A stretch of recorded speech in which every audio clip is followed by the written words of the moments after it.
Next up, I am delighted to welcome a coach who has a message that so many women need to hear. This is Coach Paula Grooms. I'm going to give her a hug. Hi.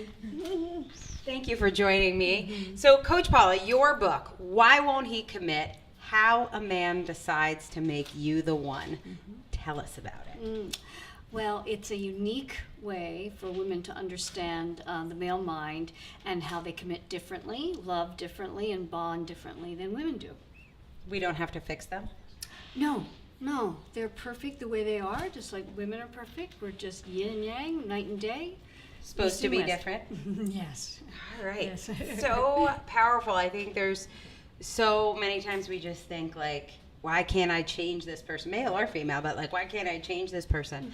Amazing to come across your book and the approach that like, there's a way to understand and that actually changes the result that you potentially can get. Absolutely, yes. And that's what getting across to the readers was so important to me. And I have to say, in attempting to write the book, I'm so glad that I found you because I would have written the wrong book. Oh, really? Yes. What do you think you would have written? What was your idea going in? Well, I had my ideas and my concepts, and you'll see them in the book. You know, I have my three major, main concepts in the book. You have to get the book. We're not going to tell you today. So go down. The link's on your screen. No excuses. But I would not have written it in the way that is most appropriate for my readers to get it and for people to connect with me as well. So that's really important to me. I feel like there's a related question from Donzetta, who's from Houston, Texas. And she asks, how did you choose the title for your book? And it's pretty connected to the question because the title sort of says how you're going to set up the book. Well, that's an interesting thing too, because it kind of relates to what we're talking about, is that I can't even remember the title I had for it going into this process. And the way that we worked together really helped me to hone in on the best possible title, not only for my readers, but also for me, which helps people to find my book. So that's so powerful. Yeah, that was huge. So we did a shout out not too long before you hopped on stage when Terry was up here to her husband, Mark.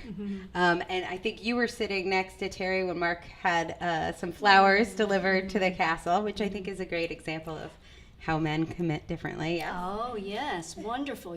She was so surprised, and it was wonderful. And I think she did one main thing that I tell women to do. Oh, what'd she do? We want to know. Yeah. She makes her husband wonder a little bit. And she's away and she's doing her thing, and I bet he was wondering today and thinking, what's Terry doing today? I'm going to send her flowers so that she thinks of me and she knows that I love her. So I think. And now we all know he loves her too. Yeah. It's pretty awesome. Well, he's actually asking, he said, did you talk to the men for the research, or is this just based on other women's opinions? Actually, talk to the men. Well, I have a few male clients. She has talked to men before. I have. There are men in the room. She has spoken with them. So you actually have male clients. Are they men dating men? No. Men dating women, and they'll come. Oh. Yes, but this book is for women. And book is for women to understand men because, quite frankly, we're mysterious to men, and that's the way we need to keep it. We won't tell anyone. Awesome. Well, let me show everybody the cover of this book. We finally got the answer, people. This is Why Won't He Commit? If you've been wondering why he won't commit, get this, and then don't tell him. So thank you, Paula. Great job with your book.